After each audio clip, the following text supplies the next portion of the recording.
This May Day is a May Day of struggle against the COVID-19 pandemic and its repercussions, which have destroyed the livelihoods of millions of workers throughout the world in the forced lockdowns of countries and their economies.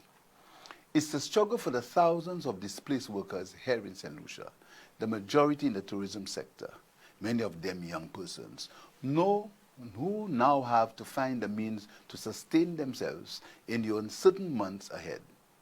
It's a struggle for our COVID-19 frontline workers who should be rewarded with bonus salaries for their work. But who, with other public service workers in St. Lucia, have to stand up for a government which has decided instead to cut from the cash that it has to pay them for at least the next 3 months. It's a struggle against the carelessness of a government which is pursuing an anti-worker policy in dire economic times and at a time when the world is standing in international solidarity with workers.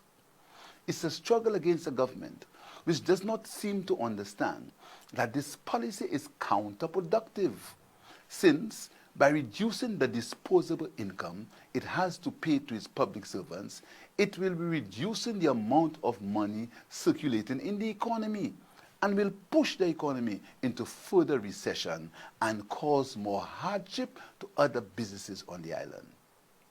There are other alternatives to this misguided action by the government.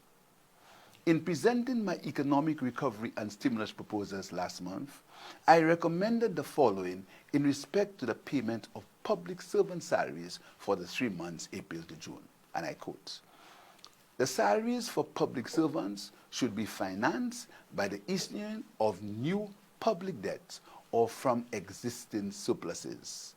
The international financial institutions will support this venture. Banks will also be expected to support this undertaking with rollovers or fully subscribing to the new issued debt." Since this recommendation, the government has declared that it does not have any surplus revenues to pay public servants because of COVID-19. However, on the 20th April, the IMF announced that it's providing emergency financial assistance to St. Lucia, Dominica, and Grenada to help address the challenges of COVID-19. This is, and I quote from the document, to help cover balance of payments needs, including fiscal space for essential health expenditure, income support to workers, and cash transfers to households. St. Lucia is to receive US $29.2 million or 78 million EC. This announcement from the IMF confirms the soundness of my recommendation that through international financial institutions and the banks, the government can raise the finance to pay the public servants. The government, therefore, should not be insisting on borrowing money from public servants to start its election projects.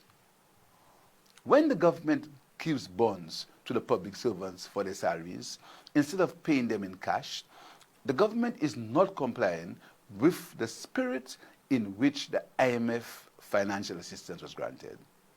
The government is essentially taking a loan from its employees, the public servants. No government which is committed to the welfare of its workers would do such a thing in such an unprecedented economic crisis. But this government has never been for the interests of workers of the country. One simply has to recall the treatment of the nice workers when they came into power 4 years ago. This May Day is also a May Day of sadness for the COVID-19 pandemic. Has cost the lives of tens of thousands of workers throughout the world. Many of those engaged in the front lines of the fight against the virus have succumbed to the very disease for which they are attempting to protect the public. Although we have not lost any lives here in St. Lucia, and I pray that we will not, I want to extend my sincerest condolences to the families of all the St. Lucian workers in the diaspora who have died from COVID-19. Despite this lethal shadow of this disease, this May Day is still a May Day of hope. There is hope in the invaluable contribution that these workers, displaced by the pandemic, made to the maintenance of our economy before COVID-19. There is hope in the valiant service being rendered by our doctors, nurses, firefighters, police, emergency officials, as well as sanitation workers to keep us all safe from the pandemic. There is hope in the untiring work of the water company employees to ensure that we receive water at this critical time.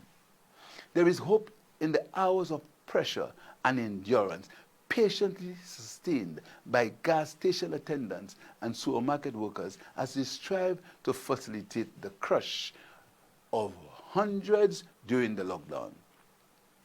There is hope in the faithful toiling of our farmers and fishers to continue to provide food in the face of the uncertainty that it will be sold in the current circumstances.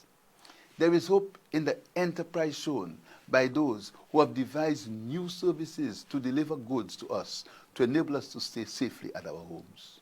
There is hope in the creativity of our youth, expressed in the renowned rhythm of musicians, in the remarkable verses of our young poets, in the excellence of our artists and sculptors, in the fascinating inventions of our young scientists at their science fairs, in the determined ambition of our budding IT and media activists, in the aspirations and commitment of the National Youth Council. It is that belief in our youth that gives the St. Lucia Labour Party the inspiration that a sound foundation has been provided for a successful youth economy, even with the uncertainties of COVID-19.